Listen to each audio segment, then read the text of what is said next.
ईशावास्यमिदं सर्वं यत्किञ्च जगत्यां जगत् तेन त्यक्तेन भुञ्जिता मा गृधः कस्यचित् धनं मा गृधः कस्यचित् धनम्। आज मैं आप लोगों को प्रारब्ध और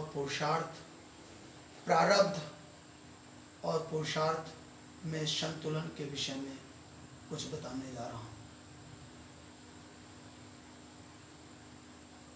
बंधुओं, जो भी आपको प्रारब्ध के रूप में मिला है, प्रारब्ध के रूप में जो तुम्हें मिला है उसे पुरुषार्थ के रूप में आप लौटाओ। यह मूल मंत्र याद रखना।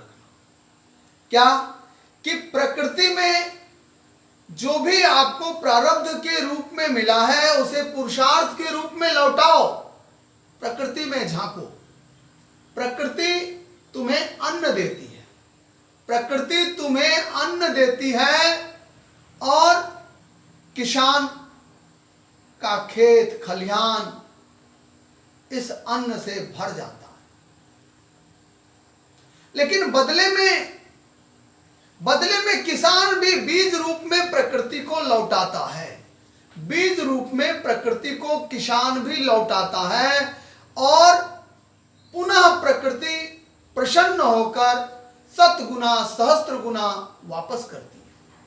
लेकिन अगर किसान इस बीज रूप से लौटाना बंद कर दे तो दुर्भिक्ष अकाल अवश्यम भावी होगा।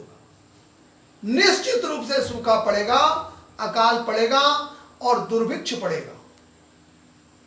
प्रकृति को हम लौटाना बंद कर दें तो प्रकृति हमें निचोड़ देगी, प्रकृति हमें चूस लेगी। वह जो आह्लादकारी प्रकृति है, वरदायिनी प्रकृति है, वह क्षुब्ध होकर प्रकृति हमें अभिशाप देने के लिए उद्धत हो जाएगी, आतुर हो जाएगी। परिणाम बाढ़, भूकंप,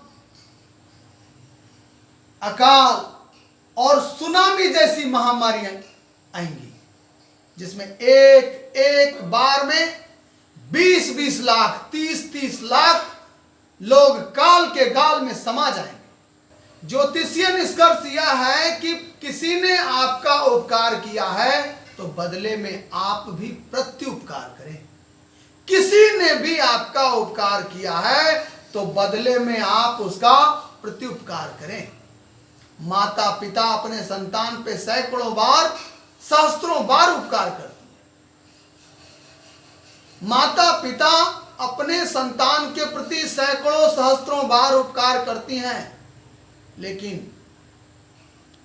क्या संतान भी उसी अनुपात में उसे रिटर्निंग देता है,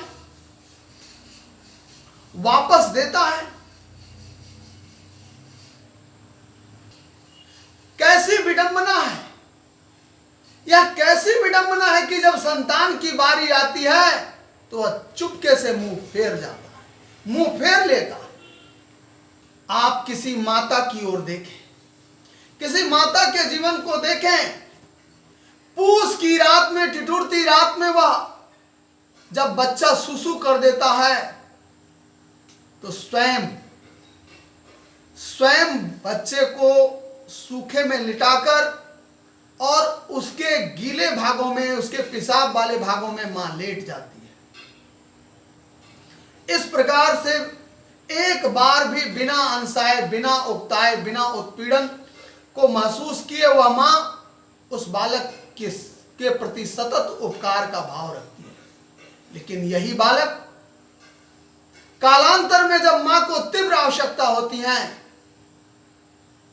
तो कोई अच्छा बहाना बनाने लग जाता है, कोई अच्छा खासा बहाना बनाने लग जाता है। वह संतान की माता जी आज ये काम था, ये काम था, ये काम था। उसके बहाने पढ़े लिखे उस MA PhD वाले का बहाना इतना सटीक होता है कि माता उसके आगे निरुत्तरित हो जाती है।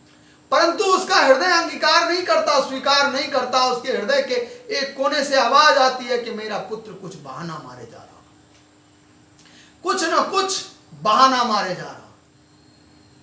माता प्रकृति स्वरूपा है, माता प्रकृति स्वरूपा है, या धरती भी मातृ स्वरूपा है। और आपको अभी अभी मैंने बताया था कि कभी बाढ़, भूकंप, सुनामी आ जाता है, तो जब प्रकृति स्वरूपा माता के साथ आप छल करते हो, जब आप उसके साथ न्याय नहीं करते हो, तब प्रकृति जब अपना प्रतिशोध लेती है तो ऐसे व्यक्ति की बुद्धि हर लेती है और ऐसे व्यक्ति का पतन शुरू हो जाता है। वह मूढ़ता युक्त निर्णय करने लगता है और उसके द्वारा प्रज्ञा अपराध का जन्म होता है। प्रज्ञा अपराध, बुद्धि की भूल, इतनी भूल होगी, इतनी भूल होगी कि जीवन नरक समान हो जाता है और उसे समझ में नहीं आता है कि हो क्या रहा। मुझ जैसे पढ़े लिखे के साथ पता नहीं ये भूल कैसे हो गई, समझ नहीं आता है कि मेरे जैसे पढ़े लिखे एमए पीएचडी वाले से ये भूल हो कैसे रही।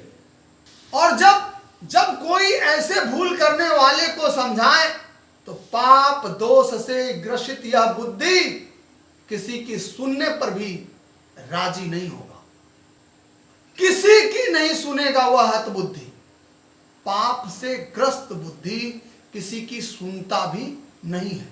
ऐसे हत बुद्धि के लिए ही कहा गया है, हित वचन माने नहीं, हित वचन माने नहीं, आपो न करे विचार, हत पराई आत्मा जीव बांध तलवार।